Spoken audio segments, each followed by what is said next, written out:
So we're here at the Hyundai team here with the Michelin Pilot Challenge, Hyundai TCR Elantra, and a very special guest, Robert Wickens. Robert, it's great to see you. You're a champion of this style of racing. Of course, everyone knows your background on this channel. What is it like to transition from an open wheel Indy car to a touring car like this? How big of a leap is that? Quite a bit. You know, obviously, the first time I drove again after my accident in Pocono was at Mid-Ohio in 2021. And at the time, it was a Hyundai Veloster. Yep. NTCR car with Bryan Herta. And the last race I finished was an IndyCar race 2018 in Mid-Ohio. So, you know, going back there and then not to use the same references, right? But sure. It was definitely interesting. But the good thing was for me, it was a full rainy day, kind of soggy Mid-Ohio. So it was very easy to learn the new references because it was in a 100% different track environment, and then the car and everything on top of it. So, but yeah, I think I've been quite fortunate in my life that I've been quite adaptable, and I've definitely used that skill to everything I have here driving now with hand controls. You mentioned the hand controls. I mean, let's talk about that. Previously, you were using a very complicated, but I would say a bit primitive system, I think would be the way to describe it. You have a new system in the car now. I guess we'll kind of speak to that right away. Bosch has developed a much more compact system for you to drive this machine. Talk about that just a little bit. Yeah, so if we go back to my first test with Hyundai and Bryan Herta Autosport, it all came up because there was a driver by the name of Michael Johnson who was paralyzed at a young age on a motorcycle, and he was racing for Bryan in TCR, and they were kind enough to let me drive his already existing hand control TCR car, and then we basically adjusted that a little bit for when I debuted in 2022, and then we made a little bit more of a step on it in 2023, but we also learned that we're pretty much at its limit in terms of a functionality standpoint. Halfway through 2023, I got introduced to Bosch, and you know, once they launched the GTP cars and the LMDH cars, you know, they had the Bosch electronic braking systems on the rear axle. So I did a bit of research on what that meant. And I was like, I believe there's technology there that I could use to my benefit, and thankfully they entertained the meeting, and we met in Road America, and we both said this seems like a cool idea. And 16 months later, it debuted at Indianapolis Motor Speedway at the IMSA race last weekend. And what an appropriate place for it to debut, considering your career and you know, a lot of where you kind of gained, I think, a lot of your fame was in that amazing 2018 season that you had in the Indy cars. Describe this particular system to folks. I mean, what a huge step this system is versus what your previous system was, because you mentioned it was designed for Michael initially, but Michael came from the bike world. That was what his background was. You came from the car world. So at what point did you kind of realize that the old system had kind of reached its ceiling and that something new was needed? I would say about halfway through my first season in 2022. Wow. I felt like I wanted to make improvements. I felt like I was on top of what we currently had, and there was some low-hanging fruit to find, not necessarily more performance, but a lot more consistency. So for race running, whatever, just be pushing the limit a little bit more without being prone to mistakes, right? And that's the beauty of race pace, right? Who could drive the fastest without screwing it up? But then in sports car racing, with every iteration that you do to something requires a new homologation. So we couldn't just make in-season changes. We had to wait to the end of the year, and then we made changes for 2023, improved some valving stuff with the pneumatic actuator that we were using at the time to give me a bit more of a, call it a hydraulic sensation that I was trying to get at. But with this new Bosch system, any downfall that the previous system had is eliminated. Wow. I have absolutely every bit of brake instantaneously when I want it, like you would when you push the brake pedal with your foot, where with the old one, there was some latencies in the system with the pneumatic actuator that was aiding me in developing brake pressure. And frankly, depending on how much brake pressure I used in the corner prior, and then how long between corners, the amount of assistance I had changed from corner to corner. Well, and it was just constantly evolving, and like, I was never on top of the car. I was always having to see what I had and then responding from that. And it took a lot of time to adapt to that driving style. I'm a driver that really likes to attack the brakes. And I find a lot of lap time in the braking, and it was like I had to back everything up suddenly and relearn like a new style of driving. Where now with the Bosch system, I can go back to the old bike that I liked so much, and and so far it's operating exactly how I want. And the beauty of it is it's adaptable from car to car. You know, I can take this with me to the IMSA WeatherTech series in a GT3 car, and an LMP2 car, and a GTP car. It works in all of them, with obviously adaptations to fit the needs of that car. But you know, it's compact enough that it would even fit an Indy car. And I've been very vocal that one day I'd love to do an Indy 500 and do something that's never been done. And I think doing it at a race like that would be amazing. And you know, Bosch are on board, and they kind of took everything into account when we were coming up with the concept. I mean, and I'm glad you brought that up, because that's just such an amazing part of the system. And I think something that a lot of people really don't realize just how important this system is, not only to your career, we'll talk about that in just a second, but to anyone who has a disability, who wants to, or maybe suffers an accident like you did and wants to keep driving. This technology is completely changes the game in terms of auto racing and accessibility. I mean, it's amazing. It does, and obviously, you know, you touched on it at the beginning here, but you know, why does motorsport exist? To push technology, right? And not that motorsport's gotten complacent, but you know, the fact that we're developing a braking system in motorsport that can better the lives in everyday vehicles, I think is pretty cool. And that technology already exists in a lot of EV cars, right? A lot of hybrid cars. It all exists, and just repurposing it for a different need.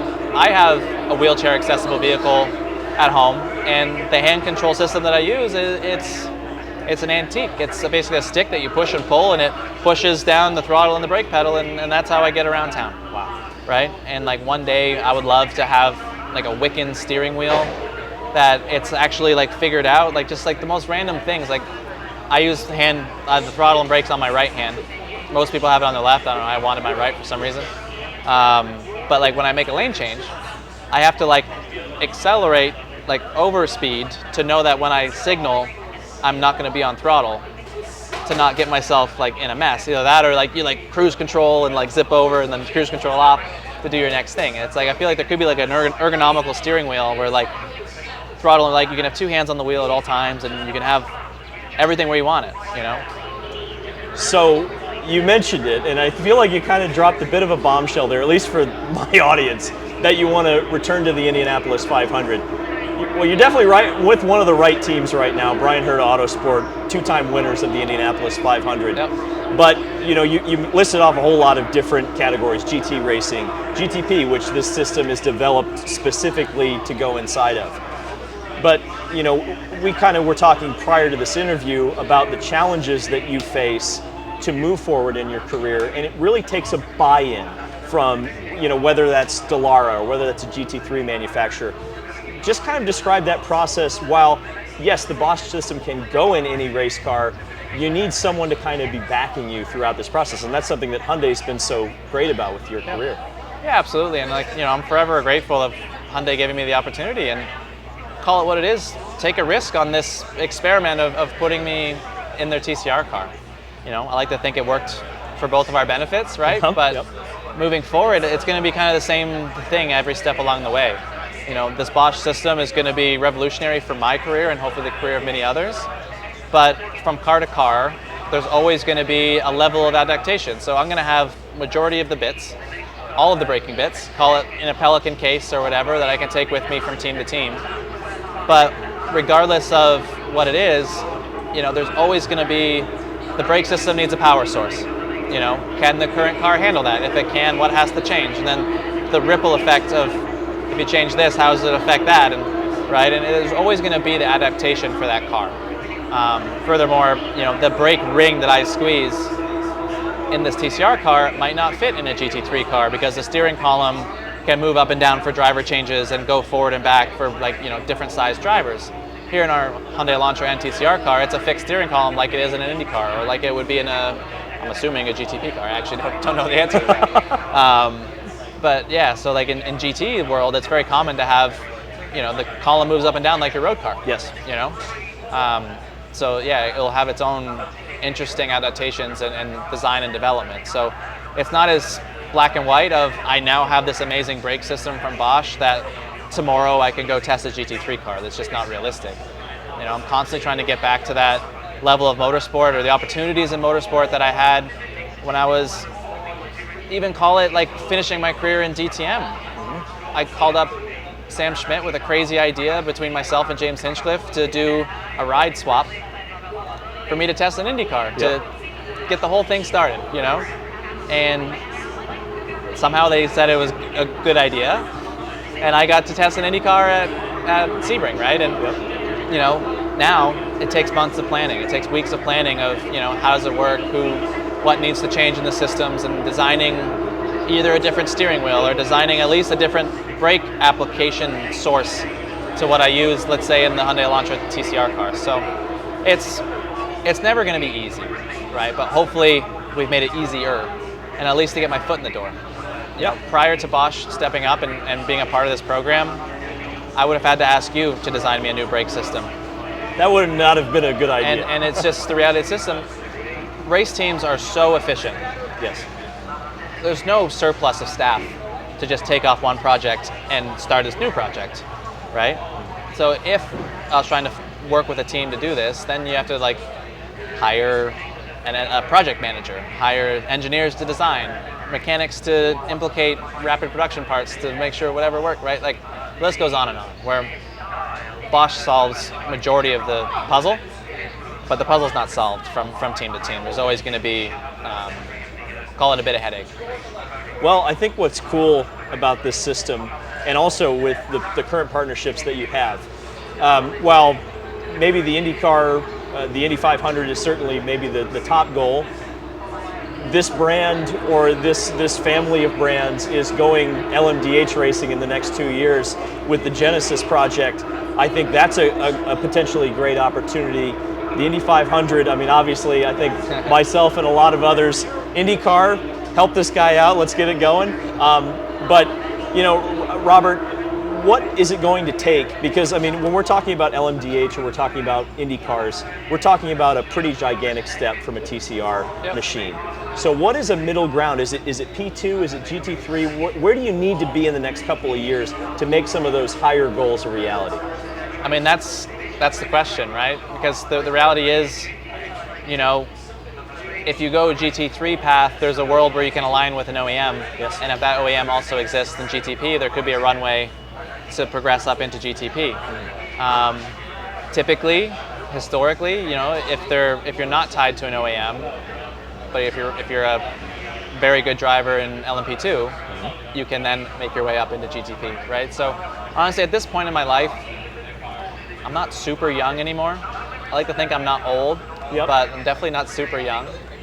I'm no Colton Herta in the age bracket, right? But I think that the big thing for me is I want to get back to the stable career at an elite level again.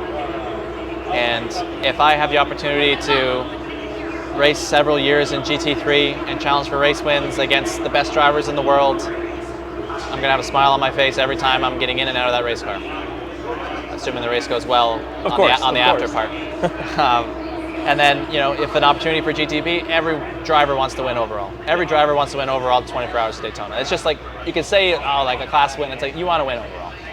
But some don't get that opportunity. There's only 10 odd GTP cars on the grid, so it's actually very hard to get into that category. So, and then from there, you never know. I mean, the easy answer of what it would take is money.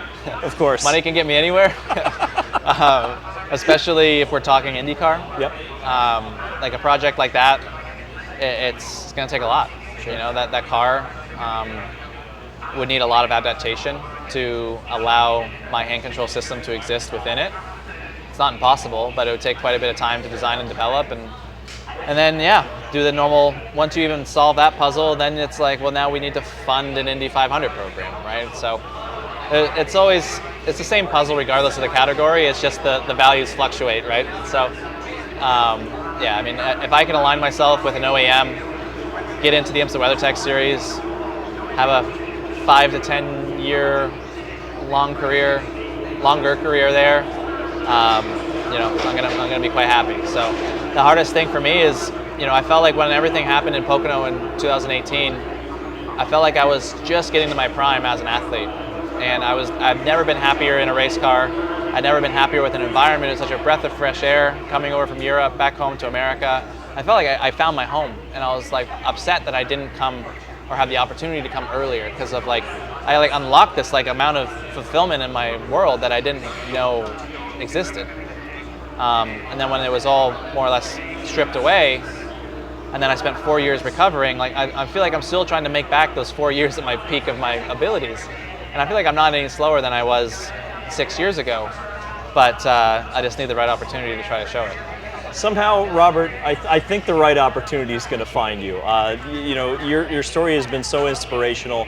I know everybody at home is going to be so excited to hear many of the things that you've said today, and I believe that program's out there. I think you're going to find it, because you've proven a lot of people wrong already, and I think you can keep that doing started it. when I was like 8, 9 years old. So, yeah. Robert Wickens, denying everybody's odds his entire life. He's going to keep doing it.